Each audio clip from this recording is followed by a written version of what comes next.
बस खाना है बेटो बदलो ने लेट से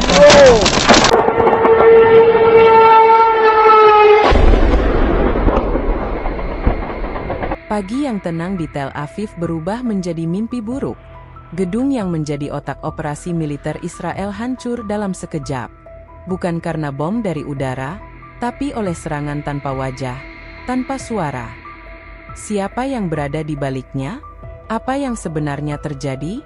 Dan mengapa dunia justru menertawakan, bukan menangisi?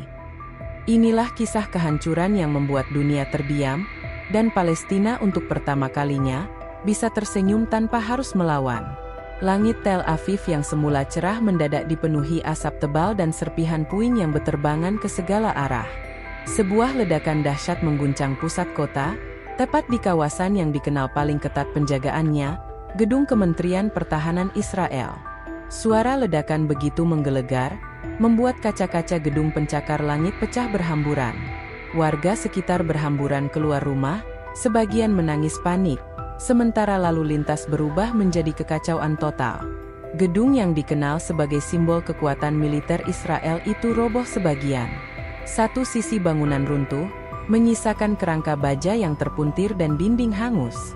Api menyala tanpa kendali, sementara sirene ambulans dan pemadam kebakaran bersahutan menembus keramaian. Wartawan lokal melaporkan suasana seperti zona perang. Gambar dari drone memperlihatkan lubang besar menganga di tengah struktur utama, seolah ledakan berasal dari dalam, bukan luar. Siaran resmi dari militer belum dikeluarkan selama lebih dari 1 jam setelah kejadian. Hal ini menimbulkan gelombang spekulasi dan kebingungan publik. Beberapa media asing bahkan menyebut peristiwa ini sebagai insiden paling memalukan dalam sejarah militer Israel. Tak hanya gedung yang ambruk, tetapi juga kepercayaan bahwa sistem pertahanan mereka tak tertembus. Dunia menyaksikan momen yang tak pernah terbayangkan. Jantung pertahanan negara itu lumpuh dalam hitungan detik. Rekaman dari CCTV kota menunjukkan hal yang mencurigakan. Lampu jalan sempat padam beberapa menit sebelum ledakan. Lalu secara tiba-tiba, sistem lift dan alarm gedung mengalami gangguan, disusul ledakan internal yang meluluhlantakkan sebagian besar infrastruktur. Petugas keamanan tampak kebingungan dan kehilangan kendali, sementara tim teknis sibuk mencoba mengakses ulang sistem jaringan yang tidak merespons. Kepanikan tak hanya terjadi di lokasi kejadian. Di pusat-pusat komando militer lainnya, status siaga 1 langsung diberlakukan. Akses digital ke beberapa instalasi penting dilaporkan dibatasi, sementara lalu lintas udara di sekitar Tel Aviv dihentikan sementara. Namun yang paling mengerikan bukan sekadar kerusakan fisik, melainkan kemungkinan bahwa ledakan ini adalah hasil dari serangan tak kasat mata. Serangan yang datang tanpa drone, tanpa rudal, tanpa suara. Para analis dan pakar mulai muncul di layar televisi, mencoba menerka penyebab ledakan. Namun tak ada yang bisa memberi jawaban pasti. Semua hanya bisa menebak. Apakah ini kecelakaan, sabotase internal, atau sesuatu yang lebih besar dan terorganisir? Spekulasi mulai berkembang bahwa ini bukan hanya insiden teknis, melainkan operasi digital yang dirancang dengan sangat canggih. Rakyat Israel dibuat tercengang, bahkan beberapa di antaranya mulai kehilangan kepercayaan pada institusi yang selama ini mereka anggap sebagai pilar kekuatan nasional. Kekacauan informasi yang beredar di media sosial memperkeruh suasana. Banyak yang bertanya, bagaimana mungkin pusat pertahanan negara yang katanya dilindungi sistem teknologi paling mutakhir bisa hancur begitu cepat? Sementara itu, di luar negeri, reaksi bermunculan. Dunia menyaksikan dalam diam, sebagian bahkan mulai mengomentari dengan nada sinis dan tawa kecil yang menyimpan makna dalam.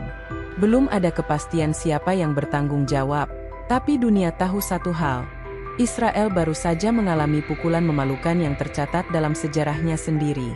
Keesokan harinya, dunia dikejutkan dengan laporan awal dari para pakar keamanan digital yang menyatakan adanya aktivitas aneh di sistem jaringan milik Kementerian Pertahanan Israel, hanya beberapa jam sebelum ledakan terjadi. Analisa forensik sementara mengindikasikan bahwa sistem internal mereka telah diretas secara diam-diam. Semua perangkat terhubung, dari pendingin ruangan, sistem listrik, hingga pengunci otomatis, mengalami kegagalan serempak. seperti diprogram untuk menghancurkan dirinya sendiri. Media internasional mulai berspekulasi. Dalam hitungan jam, nama Iran kembali mencuat. Dikenal memiliki divisi siber rahasia yang disebut-sebut setara dengan kekuatan tempur digital negara-negara maju, Iran diduga kuat menjadi dalang di balik serangan tak kasat mata ini. Meskipun tidak ada pernyataan resmi dari Teheran, para analis meyakini pola dan cara kerja serangan ini mirip dengan operasi digital yang pernah mengguncang fasilitas nuklir musuh-musuh Iran sebelumnya. Pemerintah Israel bungkam. Tidak ada pernyataan resmi mengenai siapa yang bertanggung jawab. Namun di balik layar, ketegangan meningkat. Sistem pertahanan Israel dipaksa untuk kembali ke pengamanan manual, dan seluruh aktivitas digital penting dialihkan ke jalur tertutup. Di beberapa tempat, bahkan jalur komunikasi militer sengaja dimatikan untuk mencegah peretasan susulan. Kepercayaan terhadap sistem buatan sendiri mulai runtuh. Sementara itu, warga Israel terbelah. Sebagian merasa marah dan takut, merasa negara mereka kini tak lagi aman. Tapi sebagian lain mulai mempertanyakan, apakah ini bentuk konsekuensi dari kebijakan luar negeri yang agresif? Apakah dunia sedang menunjukkan cara baru untuk melawan tanpa kekerasan terbuka? Suara-suara kritis bermunculan, menuntut evaluasi besar-besaran terhadap kepemimpinan dan arah kebijakan militer negara. Reaksi global pun datang silih berganti. Negara-negara sekutu hanya memberikan pernyataan singkat yang terdengar seperti formalitas diplomatik semata. Sebaliknya, banyak media independen dan masyarakat dunia menyikapi peristiwa ini dengan nada sinis dan sindiran. Meme, komentar, dan video lucu menyebar cepat di dunia maya, memperlihatkan bangunan megah yang roboh, disandingkan dengan rekaman penderitaan rakyat Palestina yang selama ini diabaikan. Tagar seperti karma digital dan teknologi berbalik mulai viral. Dunia tampak tidak hanya menyaksikan, tetapi juga menertawakan kejatuhan simbolik Israel. Bagi banyak orang, ini bukan sekadar ledakan, melainkan pengingat bahwa kekuatan bukan hanya soal senjata, tetapi juga tentang etika dan kemanusiaan. Ironi pun mencuat. Negara yang selama ini membanggakan kekuatan digitalnya, justru dijatuhkan oleh serangan digital yang tak mereka sadari. Di tengah badai informasi dan spekulasi, satu hal menjadi jelas. Israel tidak siap menghadapi perang jenis ini. Mereka mungkin tangguh dalam pertempuran fisik, tapi rentan saat berhadapan dengan lawan yang bermain dalam sunyi, di balik layar, melalui kabel dan kode-kode tersembunyi. Serangan ini menunjukkan bahwa di era modern, perang tak lagi harus berdarah, cukup dengan satu celah dalam sistem, dan segalanya bisa runtuh. Para ahli menyebut serangan ini sebagai bagian dari perang generasi kelima, perang tanpa pasukan, tanpa dentuman senjata, tapi menghasilkan kehancuran nyata. Ini bukan hanya soal teknologi, melainkan tentang pengaruh, ketakutan, dan kehancuran psikologis. Dan dalam hal ini, Israel terlihat kalah langkah. Di sisi lain, dunia Arab menyambut peristiwa ini dengan tatapan yang berbeda. Banyak yang tak bersorak, tapi diam-diam menganggap ini sebagai pesan ilahi. Bukan karena kebencian, tetapi karena selama bertahun-tahun, penderitaan yang mereka alami seolah tak pernah didengar. Kini, tanpa perlu mengangkat senjata, mereka melihat lawannya terpukul di tempat yang paling mereka banggakan. Ledakan itu tak hanya menghancurkan bangunan, tetapi juga kesombongan sistem yang selama ini merasa tak tersentuh. Dan dunia, tanpa suara, hanya menatap sambil tersenyum. Karena untuk pertama kalinya, yang tertindas menyaksikan sang penindas tergelincir oleh kecanggihan yang selama ini mereka andalkan. 3 hari pasca ledakan, dunia masih membicarakan insiden memalukan yang menimpa Kementerian Pertahanan Israel. Alih-alih menguasai narasi, pemerintah Israel justru kehilangan kendali atas opini publik global. Upaya mereka untuk menyalahkan aktor asing hanya membuat situasi makin memanas. Tak ada simpati, bahkan dari negara-negara yang selama ini menjadi sekutu terdekat. Yang terdengar justru gumaman sinis dan perbandingan dengan peristiwa-peristiwa kelam yang pernah menimpa rakyat sipil Palestina. Di kamp-kamp pengungsian Palestina, suasana berbeda terasa. Bukan karena balas dendam, tetapi karena untuk pertama kalinya dalam sejarah panjang penindasan, mereka menyaksikan sesuatu yang tak terduga. runtuhnya simbol kekuasaan musuh mereka, tanpa satupun peluru ditembakkan dari pihak mereka. Anak-anak yang dulu tumbuh di bawah gemuruh bom kini melihat berita yang membuat mereka bertanya, apakah itu benar-benar terjadi? Seorang ibu di Gaza bahkan berkata dalam sebuah wawancara, kami tidak merayakan penderitaan siapapun, tapi kami tahu bagaimana rasanya kehilangan rumah. Mungkin sekarang, mereka akhirnya tahu juga. Kalimat itu menyebar luas di media sosial, menggugah hati jutaan orang di seluruh dunia. Di balik reruntuhan yang dulu selalu datang dari langit, kini muncul harapan bahwa keadilan bisa datang tanpa kekerasan.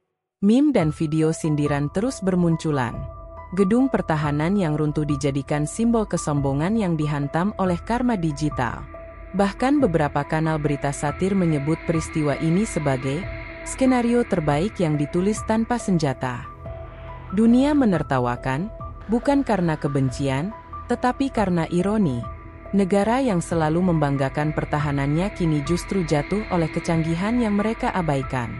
Beberapa pejabat tinggi Israel dilaporkan mengundurkan diri secara diam-diam. Kepercayaan internal runtuh, dan masyarakat mulai mempertanyakan siapa sebenarnya yang bertanggung jawab. Namun jawaban tak kunjung datang. Yang ada hanyalah kecemasan. Jika satu gedung saja bisa dihancurkan dengan mudah, lalu apa yang terjadi dengan fasilitas-fasilitas strategis lainnya? Lembaga-lembaga internasional pun mulai angkat suara. Bukan untuk mengutuk, melainkan untuk mengingatkan. Mereka menyebut bahwa stabilitas kawasan tak bisa dibangun dengan penindasan sepihak. Selama satu pihak terus dianiaya, maka potensi perlawanan, dalam bentuk apapun, akan terus muncul. Dan perlawanan kali ini tak terlihat, tak bersuara, tapi menghancurkan lebih dalam dari yang dibayangkan. Reputasi Israel di mata dunia tak lagi seperti dulu. Bukan hanya karena serangan ini, tetapi karena reaksi publik global yang menunjukkan bahwa narasi ketertindasan telah berubah arah. Kini dunia mulai menyadari bahwa keadilan tidak selalu datang lewat senjata atau diplomasi. Kadang, ia datang lewat kegagalan sistem, lewat kejatuhan yang tak bisa dibendung teknologi secanggih apapun. Di berbagai belahan dunia, rakyat mulai mengangkat suara. Dari Asia hingga Amerika Latin, mural dan grafiti bermunculan dengan tulisan, yang kuat bukan yang bersenjata, tapi yang punya hati. Sebuah pesan simbolis yang menandai perubahan besar dalam kesadaran global terhadap konflik yang selama ini dianggap rumit. Kini, simpati tak lagi bisa dibeli dengan propaganda. Palestina tak serta-merta menang. Namun untuk pertama kalinya, mereka melihat bahwa ketidakadilan bisa runtuh dari dalam, tanpa mereka harus kehilangan darah lagi. Dan itu adalah kemenangan yang selama ini mereka dambakan, kemenangan moral yang membungkam kekuatan militer. Cerita ini berakhir bukan dengan dentuman, tapi dengan diam yang panjang. Diam dunia yang menyaksikan kejatuhan sebuah sistem, dan diam Palestina yang untuk pertama kalinya, bisa tersenyum di tengah puing-puing harapan yang selama ini nyaris padam. Kekuatan bukan hanya tentang senjata dan gedung megah. Kadang, kekuatan sejati datang dari kesabaran, dari diam yang bertahan dalam penderitaan. Hari ini, dunia menyaksikan bukan hanya runtuhnya bangunan, tapi robohnya kesombongan sebuah sistem. Dan untuk pertama kalinya, mereka yang selama ini dibungkam, mulai bersuara tanpa kata. Apakah ini akhir dari segalanya? Atau baru awal dari perubahan besar yang tak bisa dihindari? Kalau menurut kamu cerita ini membuka mata dan menyentuh nurani, jangan lupa untuk like, tulis pendapatmu di komentar, dan tentu saja subscribe agar kamu tidak ketinggalan kisah-kisah lainnya yang lebih dalam, lebih tajam, dan lebih berani.